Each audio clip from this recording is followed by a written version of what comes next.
अभी भगवान को महाआरती होने जा रही है। झालर वाले भाषा पधारो, गुरु महाराज पधारो, गुरुदेव पधारिए। अरे झालर बांध लो, झालर वाला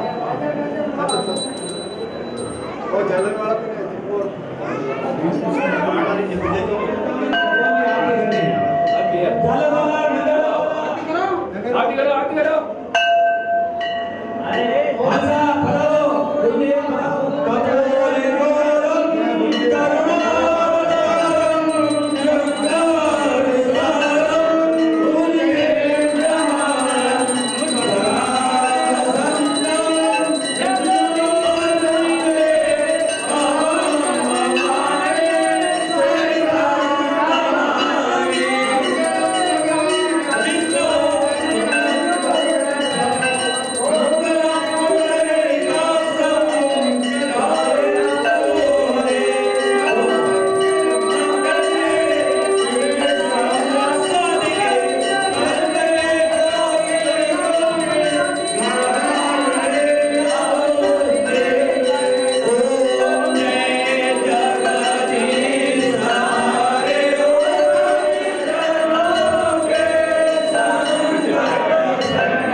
पंडित जी पूर्ण होते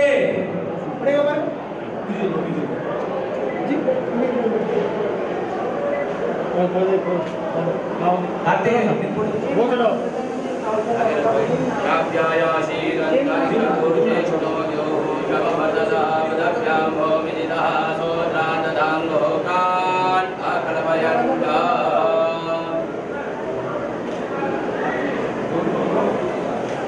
हरि ओम महालिंगुलवामनतो जाजगच्छो सोलो अनायत सोद्रावायुच प्राणच मुखाजग्निरजायतः भगवान के आगे ले जाइए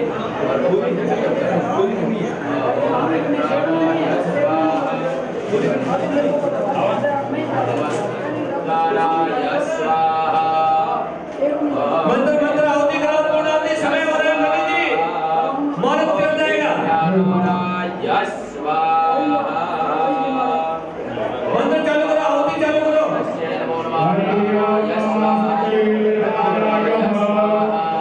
व्यानाय स्वाहा उदानाय तुम्हें बैठ जाओ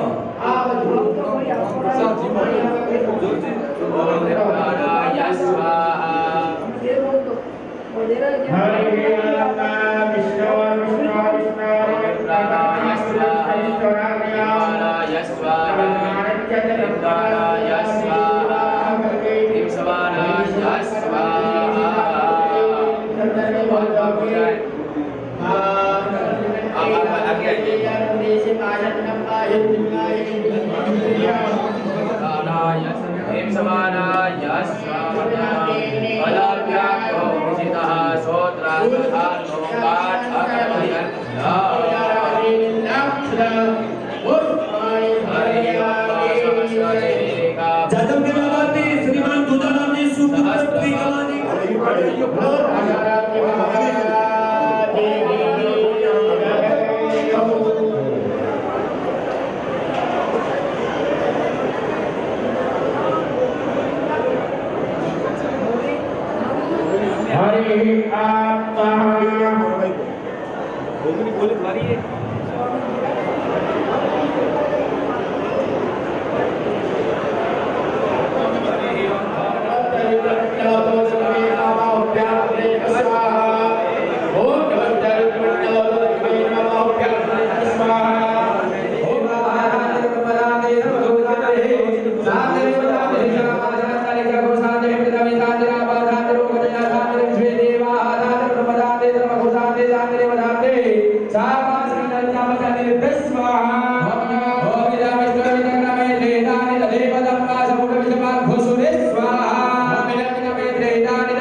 उनका परिवार पधारे और भगवान को भोग लगाए। पंडित जी भोग तैयार करो। पंडित जी आशीर्वाद लो।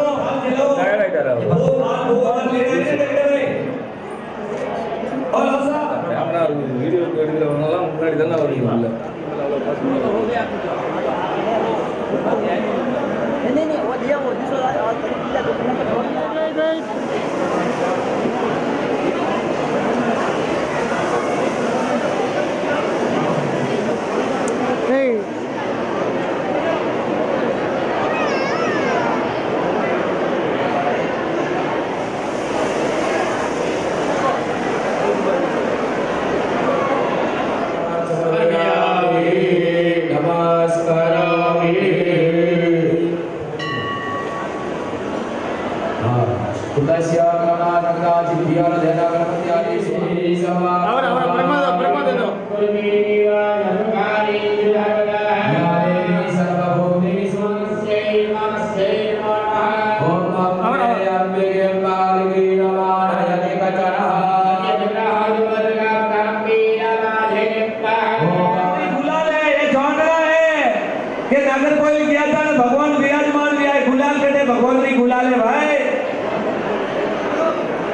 बाल भोग हाँ कैमरा फरमाओ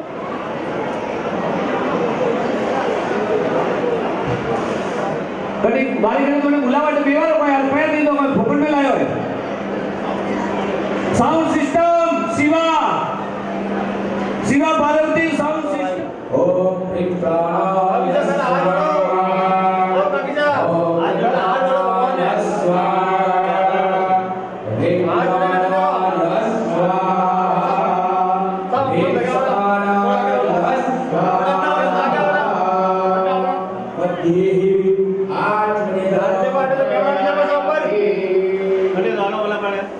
हाँ ये हम दर्शन करो ब्रह्मा दे दो ये ब्रह्मा दे दो हेलो कभी चलो और सब स्वाहा ह्रीं ज्ञानाय स्वाहा ह्रीं उदानाय स्वाहा ह्रीं समानाय अंदर अंदर एक ब्रह्मा भरे दो एक ब्रह्मा ब्रह्मा अग्नि नारायण जी को नमस्कार कीजिए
नमस्कारान् समर्पयामि नमस्करोमि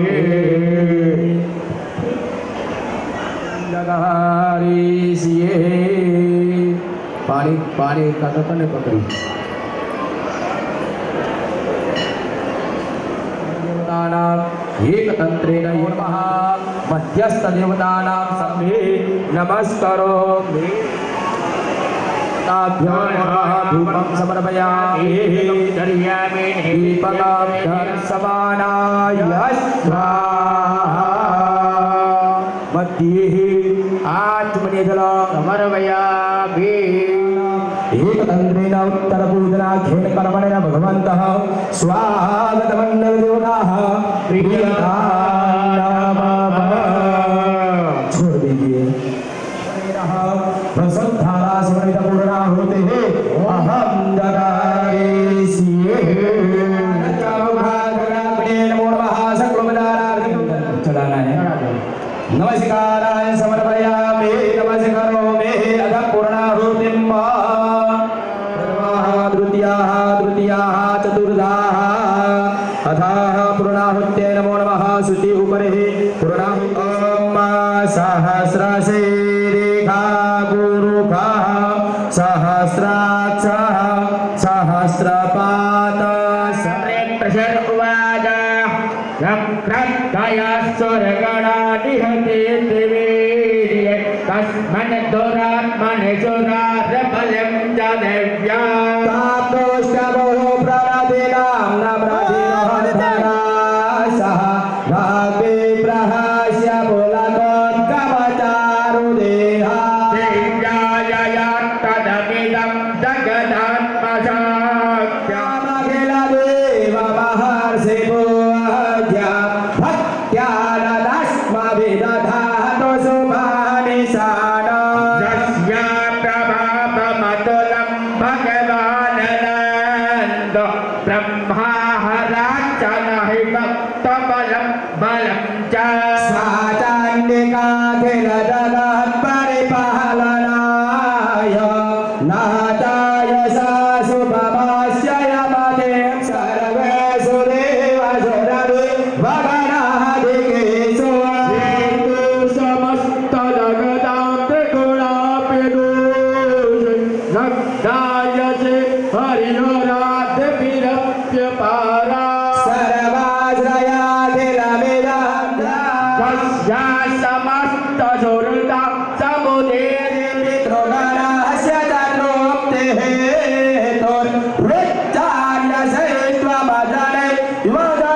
ரைட் நான் ஒயிட் தான் எடுக்கிறேன் ரைட் ஃபுல்லா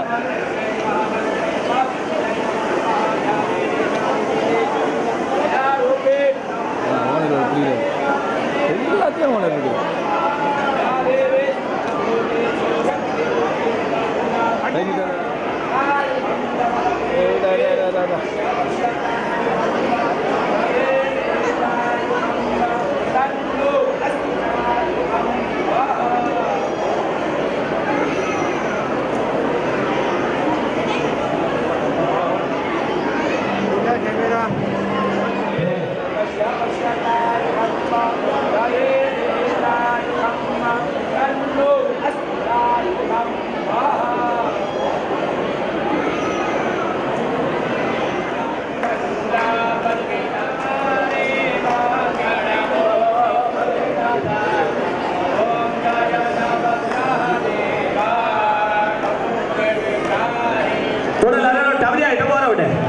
डाउन हेठा नीचे हेठा बोलो बाबूजी ने सरनो में हाँ यहाँ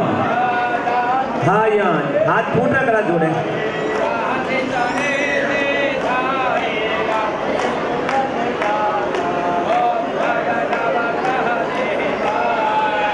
आशा साधारण लाभार्थी परिवार मोटा रामजी सुपुत्र अगमाजी ओट परिवार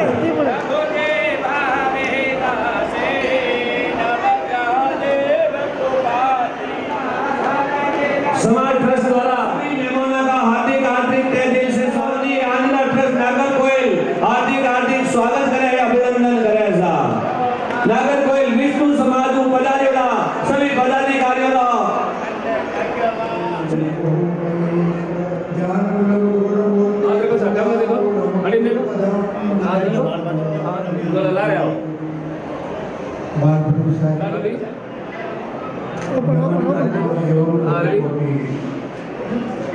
वर्णन करता हूँ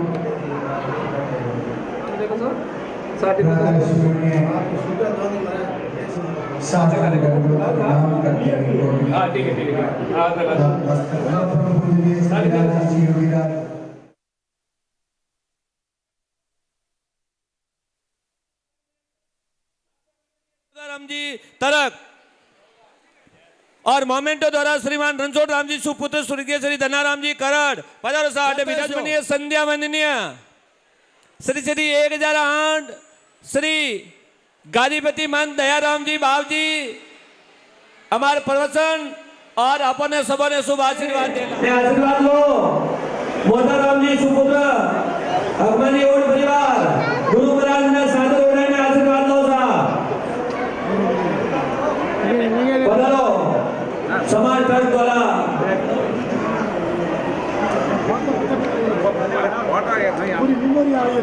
कैमरा वाला बस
बोले राजेश्वर भगवान की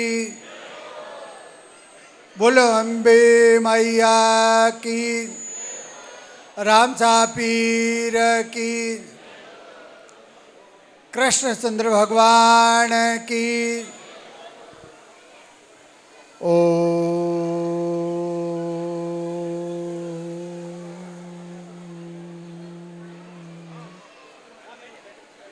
ओम गुरुर्मा गुरुर्विष्णु गुरुर्देवो महेश्वरः गुरुर्साक्षात् परब्रह्म तस्मै श्री गुरुवे नमः।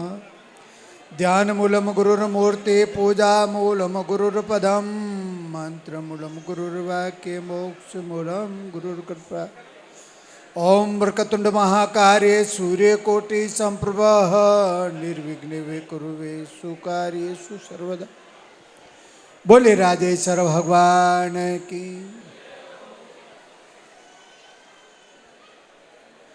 परम पूज्य प्रातः स्मरणीय श्री राज ऋषि योगी राज बाल ब्रह्मचारी सिद्ध समत्कारी संत शिरोमणि श्री श्री 1008 श्री राजा राम जी महाराज साहब री शेर शरणा में साष्टांग दंडवत प्रणाम करते हुए कोटि कोटि नमन करता हूँ एवं कोटि कोटि वंदन करता हूँ। वह परम पूजनीय परम वंदनीय प्रातः स्मरणीय श्री राज ऋषि योगीराज बाल ब्रह्मचारी सूर्य के समान तेजस्वी आदर्श महापुरुष संत श्री श्री 1008 श्री देवाराम जी महाराज साहब ऋषि शरणों में साष्टांग दंडवत प्रणाम करते हुए कोटि कोटि नतमस्तक वंदन करता हूँ। वह परम पूजनीय श्री राज ऋषि योगीराज बाल ब्रह्मचारी शिक्षा प्रेमी भक्तों के हितकारी गंगा स्वरूप निर्मल संत श्री श्री 1008 श्री कृष्णाराम जी महाराज साहब ऋषि शरणा में साष्टांग दंडवत प्रणाम करते हुए मेरे भावों के पुष्पों को श्री शरणों में अर्पित करते हुए कोटि कोटि वंदन करता हूँ एवं कोटि कोटि नमन करता हूँ। आज माँ अम्बे की असीम कृपा, राधा कृष्ण जी भगवान के असीम आशीर्वाद से व बाबा रामदेव जी के असीम कृपा से तमिलनाडु की नागरकोइल की पुण्य पावन धरा पर गुरुदेव के अन्वय द्वारा इस पावन भूमि में जिस प्रांगण के अंदर आज हम सब जो आयोजन करने जा रहे हैं और इस पावन प्रांगण के अंदर विष्णु समाज की ओर से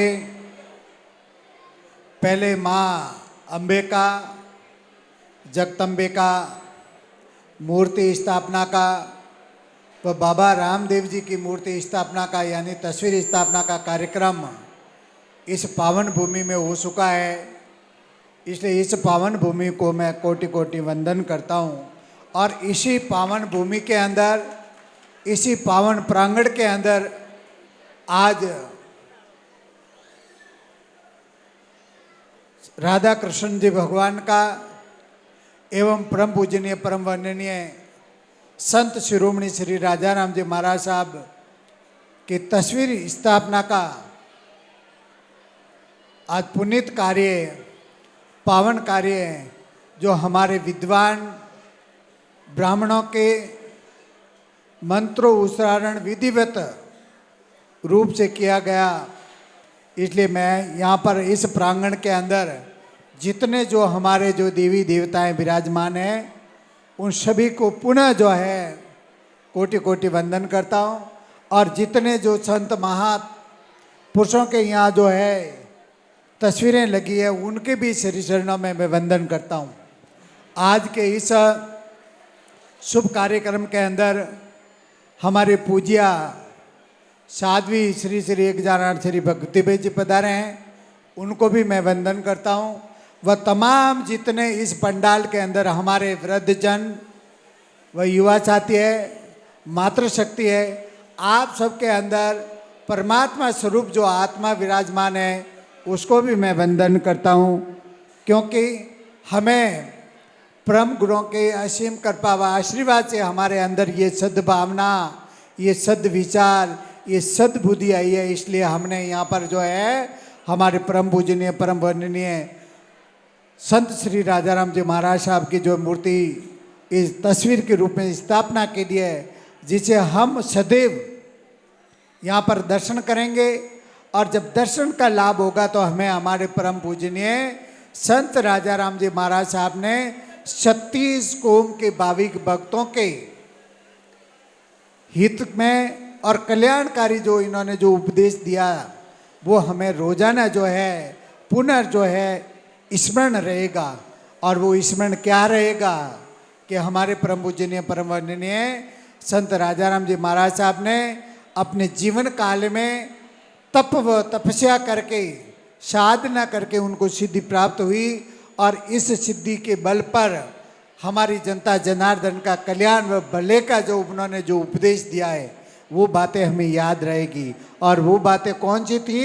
हमारे परम पूजनीय परम वंदनीय संत श्री राजाराम जी महाराज साहब ने अपने श्रीमुख से ऐसा कहा था कि शिक्षा सम कोई धन नहीं, सब सो जान, भ्राता भाग न ले सके, शोर न आने चीज।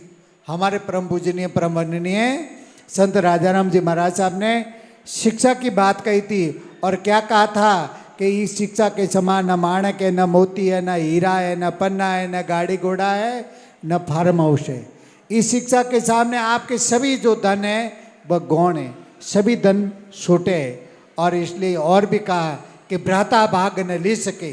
ये शिक्षा रूपी एक ऐसा धन आप अपने बच्चों को देना जिसमें से कोई भी भाई उसका जो है हिस्सा नहीं ले पाएगा, कोई भी व्यक्ति उसको चुरा नहीं पाएगा, ठग नहीं पाएगा। और फिर कहा है शोर न आने छीन। आज वर्तमान समय में हम भौतिक सुख सुविधाओं के लालायत हैं। हम भौतिक सुख सुविधाओं को प्राप्त करने के लिए आडंबर के दिखावे के लिए हम हमारे घर परिवार के अंदर सोना है, चांदी है, माणक मोती रखते हैं। अगर ऐसा भूल में आपने अपने घर में रखा तो उसको चोर चुरा ले पाएगा। क्यों ले जाएगा?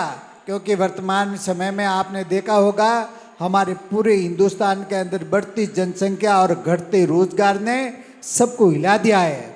और इसी की वजह से पूरे देश के अंदर आप देख रहे हो अफरा तफरी है। रोजगार के अभाव में लोग चोरियां करते हैं, नाना प्रकार के क्राइम करते हैं।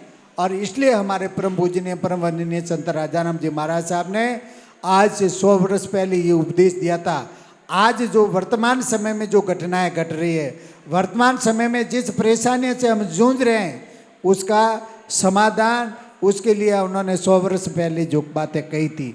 जिन जिन भक्तों ने जिन जिन जो है माता पिता ने आपके उनकी बातों को अपने जीवन में अंगीकार किया है और अपने बच्चों को उच्च शिक्षा दी है, उस परिवार के अंदर वर्तमान समय में सुख शांति व समृद्धि है।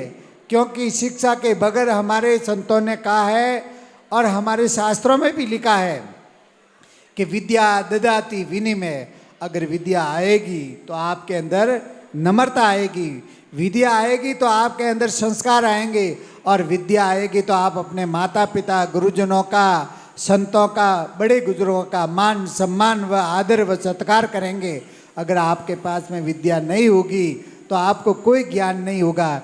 इसलिए हमारे परम पूजनीय परम वंदनीय संत राजाराम जी महाराज साहब ने जो बात कही, ये बात आप सभी भक्तों को आज यहाँ पर गांठ बांध कर जाना है।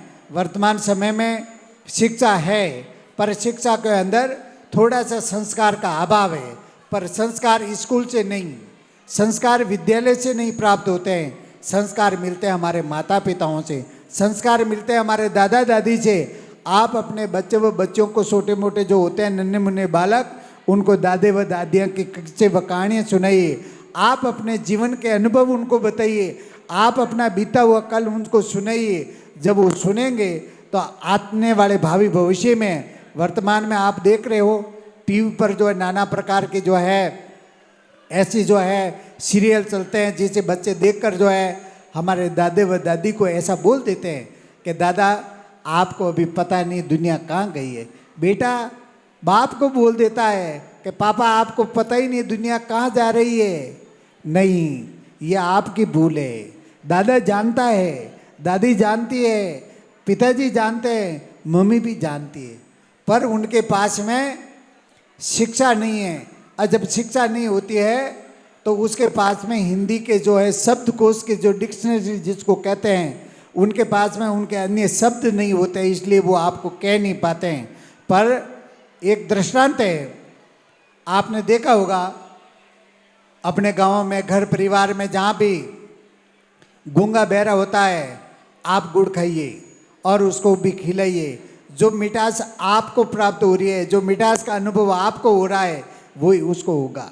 आप शब्दों में उसकी व्याख्या कर देते हैं, आप शब्दों में उसकी तारीफ कर लेंगे, पर वो व्यक्ति तारीफ नहीं करता है, पर अपने जो है हंसकर मुस्कुरा कर उसका जो है अभिवादन यानी मिठास का अनुभव आपको बताता है।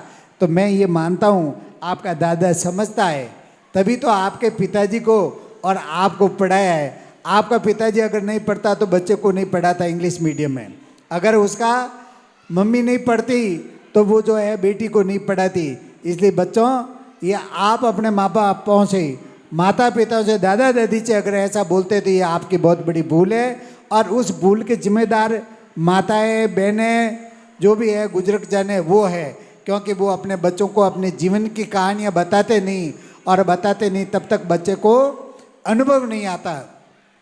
मैं मेरे जीवन का एक दृष्टांत बताता हूँ कि मैं आज से जो है 30 वर्ष पहले जब छोटा था, महात्मा गांधी जी के साथ में जेल गए हुए जीवन जी एक कोठारी थे, जो पाकिस्तान के रहने वाले थे, और जोधपुर के अंदर उन्होंने जब हिंदुस्तान पाकिस्तान अलग हुए तो वो देश में आए थे।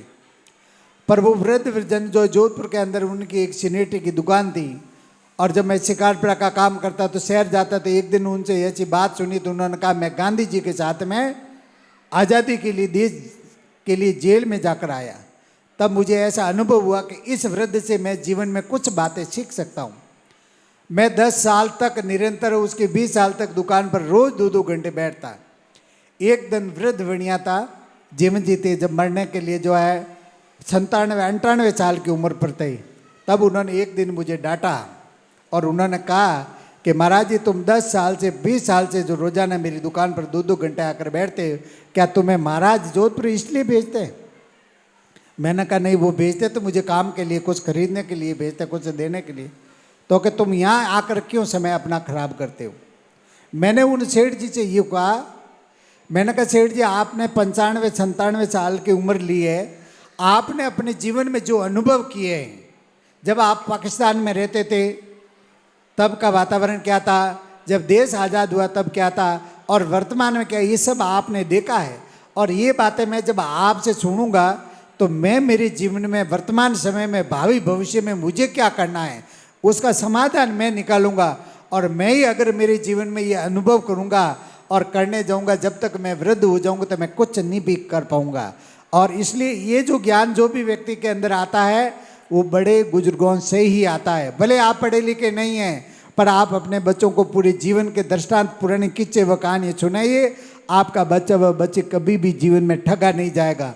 वर्तमान समय में हमारा बच्चा भी ठगा जाता है और हमारी पढ़ी लिखी लड़कियां भी ठगी जाती है। ठगी क्यों जाती है? क्योंकि उनके अंदर हम जो है जनरल नॉलेज का अभाव रखते हैं। हम हमारे समाज के रीति रिवाज से उनको रूबरू नहीं कराते हैं, हम हमारे घर की बातें उनको जानकारी में नहीं लाते हैं, इसलिए हमारे साथ में ये घटनाएं कभी भी घटती है। इसलिए आप सब जितनी जो हमारी मातृशक्ति है, सबसे ज़्यादा दायित्व बहनों आपका है, क्योंकि आप हमारे घर के मालिक हो। सारे घर का जुम्मा और सबसे ज़्यादा समय आपके पास में बच्चा व बच्ची हमारी रहती है, इसलिए आप उनको जो है जनरल जानकारी दीजिए, दादा दादी से बैठने के लिए समय दीजिए। छोटे बच्चों को मोबाइल मत दीजिए। मोबाइल देना है, मैं मना नहीं करूँगा कि मोबाइल नहीं देना है, क्योंकि वर्तमान में ये हमारे पूरे समाज के बड़े बुजुर्गों ने एक अनुभव किया था और एक कोशिश की कि सबके पास में मोबाइल, हमारी बहनों के पास में नहीं, पर वर्तमान समय की आवश्यकता है, मोबाइल आप रखिए।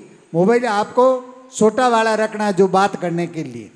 अगर पढ़ी लिखी बहन है भले बड़ा रखे, पर जो अनपढ़ बहनें हैं वो आपका छोटा वाला मोबाइल रखोगे। छोटा मोबाइल रखोगे तो आपके व्हाट्सएप पर नाना प्रकार की कोई भी जो खबरें हैं, कोई भी ऐसे फोटो है, कोई भी आपको जो भ्रमित न कर पाएगा। वरना अगर आप लिखोगे कुछ, सामने वाला समझेगा कुछ, वो लिखेगा कुछ, आप समझोगे कुछ, तो ये घटनाएं बढ़ती जाएगी। इसलिए इसका एक ही समाधान है कि आपके घर परिवार के अंदर आपका बच्चा या आपकी बहू पढ़ी लिखी है, इंटेलिजेंट है, तो उसको मोबाइल वर्तमान समय का, मैं तो कह रहा हूँ नोकिया नहीं, सैमसंग नहीं, एप्पल दीजिए, पर सामने वाले की योग्यता होनी चाहिए।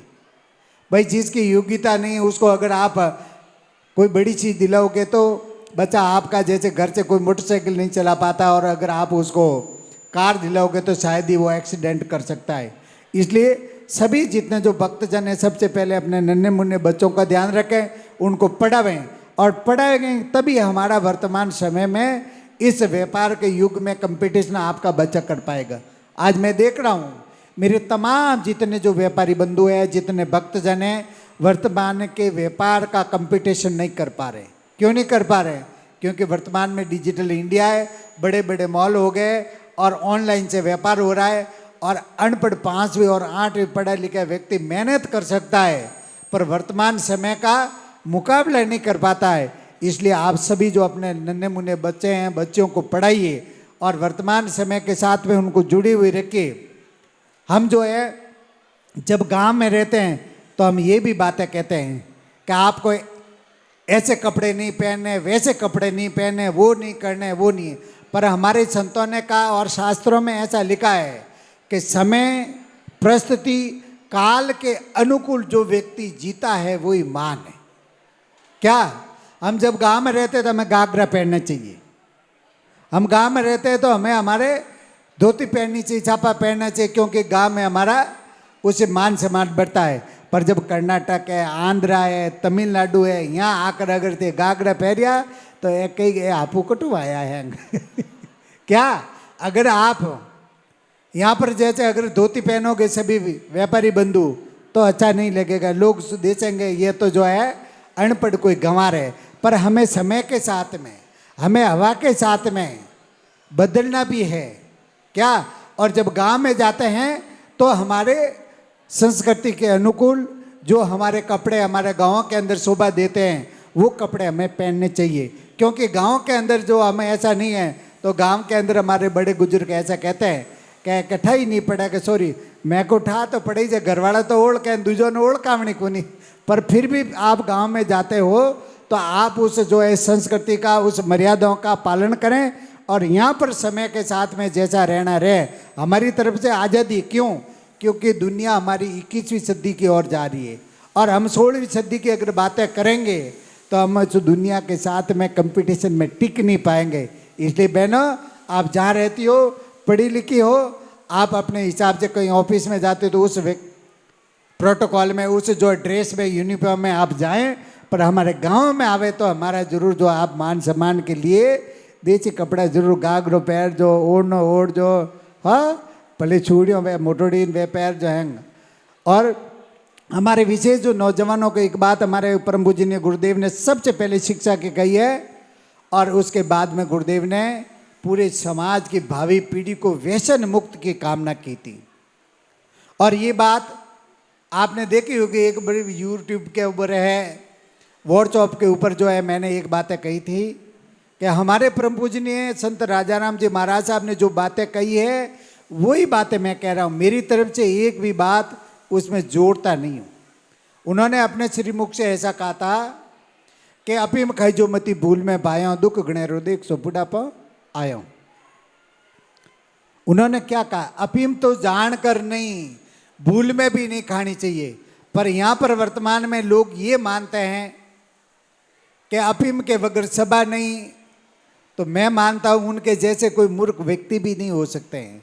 अगर अफीम यानी जहर के बगैर आपकी सभा नहीं होगी तो ये हलवा लापी बनाने की जरूरत ही कहाँ है? हम मीठा इसलिए खिलाते हैं कि हमारे मन में मीठा हो, हमारा भाव मीठा हो, हम खुद मीठी भाषा बोलें, मधुर भाषा बोलें, जिससे लोगों को अपना बनाते हैं। हमारे जब जो है गायक कलाकार जब भजन गाते हैं तो कहते हैं कि कागा किसका धन हरे न कोयल किसको क्या देत, जिबड़िया इमरत बचे तो जुग अपना कर लेत। अगर मीठा खाओगे तो मीठी भाषा आएगी, अफीम खाओगे जहर जैसा तो आप जहर ही उगड़ोगे, मिठास आ ही नहीं सकता। अगर कोई कह रहा है तो वो माँ मूर्ख व्यक्ति उसकी व्याख्या कर रहा है, खारे से तो खारा ही होगा। मीठे से मीठा हो सकता है, पर हमारे अंदर शिक्षा का अभाव था, ज्ञान की कमी थी। तो जिस किसी लोगों ने इस बात को थोप दिया है, आज ऐसी जो है ये रूढ़िवादी पड़ गई है कि जहाँ पे कोई भी शुभ या मांगलिक अच्छा कार्यक्रम होता है तो लोग अफीम लाते हैं। मैं कहता हूँ आपको अफीम नहीं लानी है, समय की नज़ाकत को समझिए, समय के साथ में बदल जाइए, वरना आप आने वाले समय में दुख पाओगे। अब आप कहोगे कि राजा राम जी महाराज साहब ने उस जमाने में यह अफीम की जो बात कही, उन्होंने साइंस और विज्ञान को, वो जो दिव्य दृष्टा थे, वो दिव्य दृष्टा थे, उन्होंने 100 वर्ष 125 वर्ष पहले बातें कही है। वो आगम दृष्टा थे, उनको सब पता था कि अफीम के अंदर वैज्ञानिक दृष्टि से क्या तकलीफ आएगी आपको। मैं थोड़ा सा आपको जो संकेतों में समझा देता हूँ। उन्होंने ये बात इसलिए मना की थी कि अगर हम जो है अफीम खाएंगे, जैसे आपके बच्चे को जब लाडू खिलाते हो तो बच्चा हमारा मत वाला होता है, जब बच्चे को दूध पिलाते हो तो एकदम बच्चा हमारा बहुत ही सुंदर और सुडौल बलवान एकदम चमकता हुआ जो नूर वाला होता है। जब किसी बच्चे को आप दूध पिलाते हो, लाडू खिलाते हो, सूरमा कराते हो, तो कोई भी बच्चा व बच्ची आप देखोगे तो कितना सुंदर व सुडौल रूपड़ हुए। और उसी नौजवान को अगर आप अफीम पिलाओगे तो धीरे धीरे क्या होगा, उसके शरीर के अंदर उसका प्रभाव होगा। और जब शरीर में उसका प्रभाव होगा तो वो प्रभाव उसके शरीर के राजा के ऊपर पड़ेगा, और फिर वो अपने भावी जो है आने वाली पीढ़ी को अगर प्रजनन करेगा तो वो हमारी जो पीढ़ी निर्बल होगी, दुर्बल होगी और नपुंसक जैसी पैदा होगी। इसलिए भक्तों, हमारे परम पूजनीय परम वंदनीय संत राजा राम जी महाराज साहब ने इस व्यसन का घोर विरोध किया था। और व्यसन का मतलब सिर्फ अफीम से नहीं है, डोडे से नहीं है, दारू है, बीड़ी है, सिगरेट है, गुटखा है, नाना प्रकार का वर्तमान समय में जो भी जो व्यसन है, वो व्यसन आपके शरीर के ऊपर प्रभाव डालता है। और जब प्रभाव डालता है तो आपको सबसे पहले नुकसान होता है आर्थिक। ये परिवार का नुकसान तो होगा ही होगा। आज आप देखिए, पहले गांवों के अंदर हमारे गुजर ऐसी भाषा बोलते थे, लोग कहते थे और उस भाषा में दम है। मैंने भी देखा है, आप सब लोगों ने देखा है। हमारे समाज के व्यक्ति बड़े हष्ट पुष्ट, बड़े बलवान, बड़े शौर्यवान होते थे, और आज उन्हीं की जो है आने वाली पीढ़ी, जो बालक हम देख रहे हैं, वो धीरे धीरे छोटे हो रहे हैं, धीरे धीरे नबड़े होते जा रहे हैं। उसका कारण क्या है? उसका कारण व्यसन है। किसी भी प्रकार का अगर कोई व्यक्ति व्यसन करता है तो उसके आने वाली संतान के ऊपर उसका प्रभाव पड़ता है। और उसके बाद में हमारे परम पूजनीय गुरुदेव संत राजा राम जी महाराज साहब ने आपका आर्थिक चिंतन किया।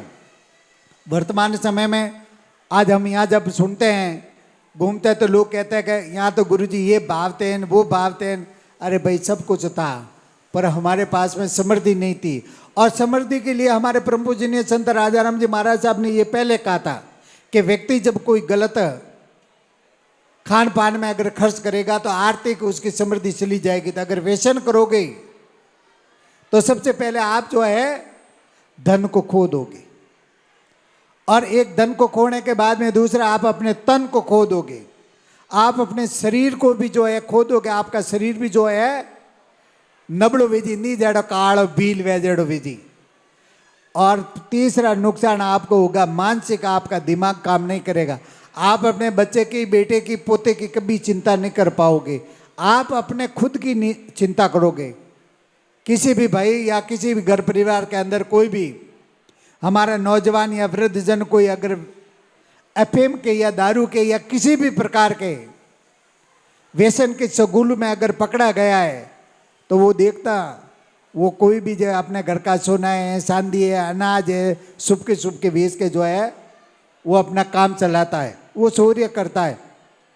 इसलिए हमारे परम पूजनीय परम वंदनीय संत राजा राम जी महाराज साहब ने अपने श्री मुख से कहा था कि आपको किसी प्रकार का व्यसन नहीं करना है, और आने वाली हमारी भावी पीढ़ी व्यसन मुक्त समाज खड़ा हो। जब व्यसन मुक्त समाज खड़ा होगा तभी समाज की, घर की, परिवार की, देश की, राष्ट्र की चिंता कर पाएगी। नहीं तो व्यक्ति अपने खुद की चिंता कर पाता है, औरों की चिंता नहीं करता है। इसलिए आप तमाम जितने जो व्यापारी बंधु हैं, सभी नौजवान हैं, ये विशेष ध्यान रखें। और आज यहाँ पर आपने इस जो नागरकोल की पुण्य पावन धरा पर माता जी अम्बे माँ का मंदिर बना रखा है, बाबा रामदेव जी का मंदिर बना रखा है, गजानंद जी को आप स्थापित किया है, संत राजाराम जी महाराज साहब को आपने स्थापित किया है, राधा कृष्ण भगवान को आपने स्थापित किया है। तो सभी भक्तों को आज यहाँ से संकल्प लेने जाना है कि आपके घर परिवार के अंदर कोई भी शुभ कार्य हो, कोई भी अच्छा कार्य हो, चाहे ब्याह है, शादी है, गृह प्रवेश है या किसी बाप जी का जागरण है, तो आपको अफीम नहीं खिलानी है। लोग कहते हैं कि अफीम नहीं खिलाएंगे तो लोग नहीं आते हैं। मैं कहूं ठालेड़ नहीं आई, ठालेड़ हकरा मनक थोर करे जरूर आई। मेरा तो ऐसा भी डायलॉग है एक है कि गाधू ने गंडकड़ों ने नहीं पावनी। कोई केवड़ो है गाधू ने गंडकड़ों ने दूध नहीं पावनो। गंडकड़ा कहे जालोर जिला में कुत्तो नहीं, गंडकड़ा कहे जालोर जिला में कुत्ता न कहे। तो मैं तो कह रहा हूं कि कोई भी आप अपने खून पसीने से, अथक प्रयासों से मेहनत करते हो और उस रुपये का सदुपयोग आपके बच्चों के लिए, आपके परिवार के लिए होना चाहिए। अपने घर में जब गाय रखते हो और उस गायों का आप दूहते हो तो उस दूध को सबसे पहले बहना आपके घर में बच्चे व बच्चों को पिलाना चाहिए या आपको पीना चाहिए। ऐसा नहीं कि न तो गाय का बछड़ा पिए न आपके बच्चे पिए और उस दूध को निकाल कर आप कुत्तों को पिलाते, उससे आपको कभी नुकसान नहीं होगा, फायदा नहीं होगा, न वो कुत्ते कभी न कभी भूल में आपको काट देंगे। आपने देखा मारवाड़ में कहते हैं कि पाड़ियोड़ा कुत्ता पींडी पकड़े, पकड़े कि नहीं पकड़े। घना घनी जे शराब हो पाव हो तो वे थोरो नुकसान करी, वे थोरो भलो करने वाला नहीं है। चाहे नागरकोइल में कर दो, चाहे बेंगलोर में कर दो, बम्बई में कवाड़ दो, वे थोने कटी न कटी दुख देला ही देला। इन वास्ते आपने आज संकल्प लेने जानो तब तो हमारा ने भक्ति भाई जी रोटा आवनो सार्थक है, वरना कोई मतलब नहीं है। और मैं तो आजकल ये भी कहता हूँ कि कोई भी भक्त गांव के अंदर जब सभा आयोजन करवाता है और अफीम मुक्त अगर आयोजन रखता है तो हमें बुलाना, और अगर अफीम खिलाता है तो मोने बुलाने की कोई जरूरत नहीं है। भाई मारो उड़े पलीता तारो उजे जो करो। आपके घर में किसी संत का आना हो और आपका कल्याण व भला ना हो तो वे कैड़ा संत है? वे संत नहीं है, वे तो माँ ठग है, ठग। क्या संत वो है जो आपकी चिंता करता है। अरे संत एक पिता के जैसा होता है। पिता अपने पुत्र को कभी भी जीवन में जहर नहीं देता। कैसा भी निठल्ले से निठल्ला बेटा क्यों नहीं वो, कैसे भी नालायक से नालायक बेटा क्यों नहीं वो, पर वो बेटों को कभी जहर नहीं देता। क्योंकि ये भी मैंने मेरे जीवन में एक अनुभव किया है।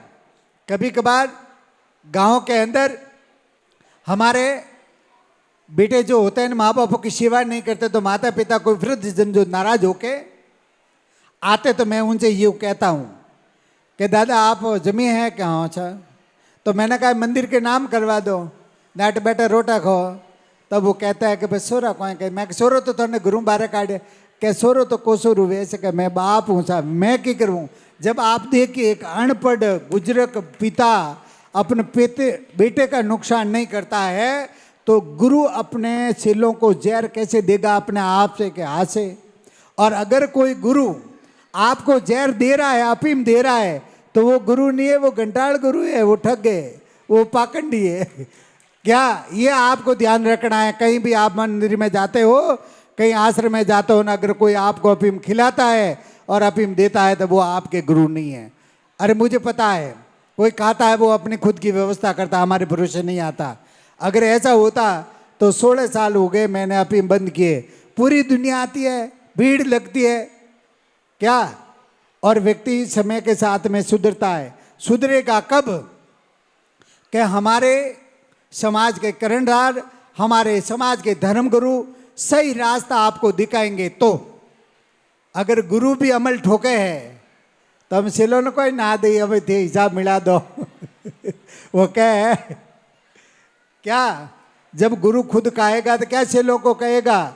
इसलिए आप सभी भक्तों को जो व्यसन मुक्त रहना है, बच्चों को पढ़ाना है और समय की जो वर्तमान की परिस्थितियों को समझते हुए आगे चलना है। और जितने जो इस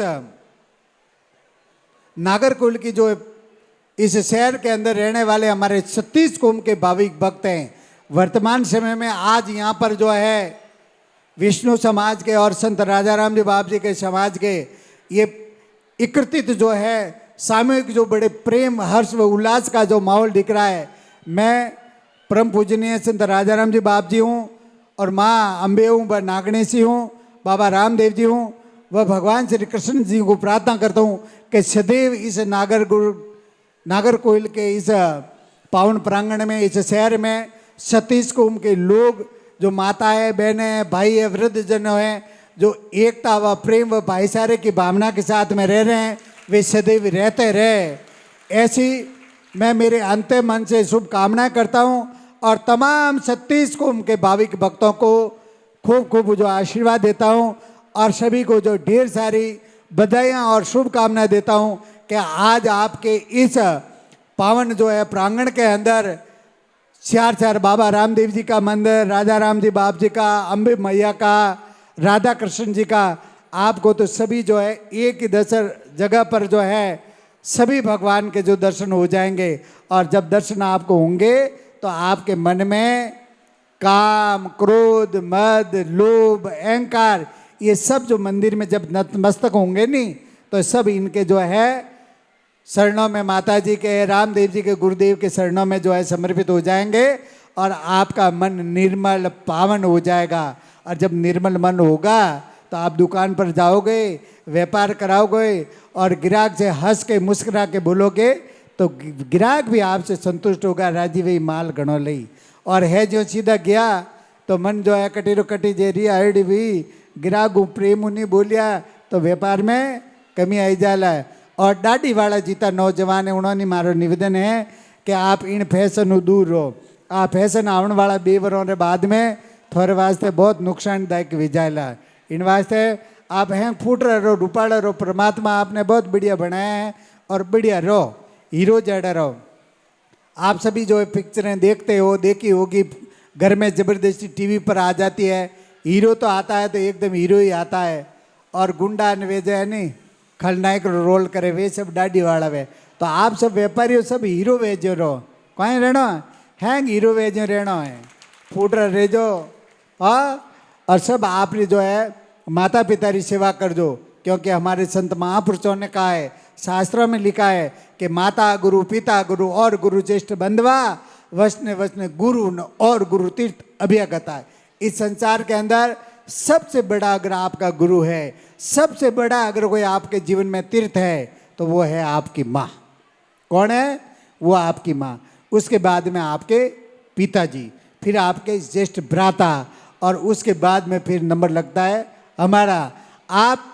आपके घर परिवार के अंदर माता पिता की सेवा नहीं करेंगे और गुरुजनों का आशीर्वाद लोगे, गुरुजन आपको बहुत सारे शब्दों में जो आशीर्वाद दे देंगे, धनवान, यशवान, लक्ष्यवान, कीर्तिवान, व्यापारवान, पर ये आशीर्वाद जब फलीभूत होंगे जब आपके माता पिता ने आपको आशीर्वाद दे रखा है और उनका दिल, उनका मन आपके ऊपर प्रसन्न है, तभी आपके घर परिवार के अंदर और व्यापार में वृद्धि होगी। अगर गुरु आशीर्वाद देगा और माता पिता ने नहीं दिया तो गुरु का आशीर्वाद भी फलीभूत नहीं होता है। इसलिए तमाम जितने नौजवान भक्तजन हैं, व्यापारी बंधुओं से निवेदन है कि आप सभी अपने गांव के अंदर, यहाँ पर भी जो मैंने देखा है, अपने माता पिताओं को जो बच्चे रख रहे हैं वो उनकी सेवा करें तो उनका आशीर्वाद उनको लगेगा, तो उनके घर परिवार के अंदर नवी नन्न खूब आनंदरी बंची बाजेला।